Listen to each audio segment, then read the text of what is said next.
पाक पतन शरीफ वल मुँह करके आखा सोहने बाबा फरीद जी,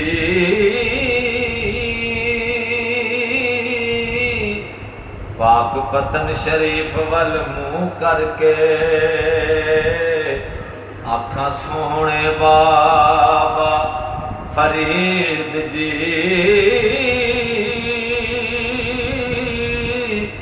अखियां तरसिया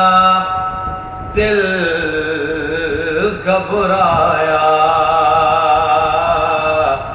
उसे कदों असानू दीद जी, अखियां तरसिया दिल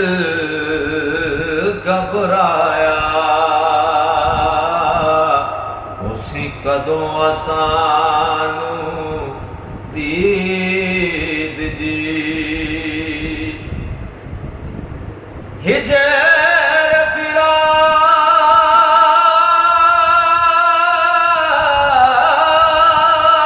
दे रोजे मुकण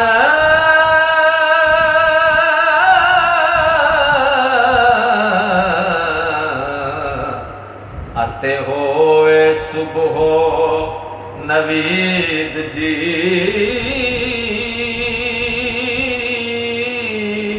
सकलैन शाह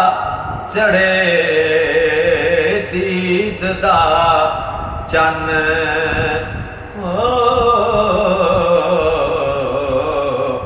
ते होवे साडी ईद जी, सकलैन शाह चढ़े दीद दा चन, ते होवे साडी ईद जी, सकलैन शाह चढ़े दीद दा चन, ते होवे साडी ईद जी,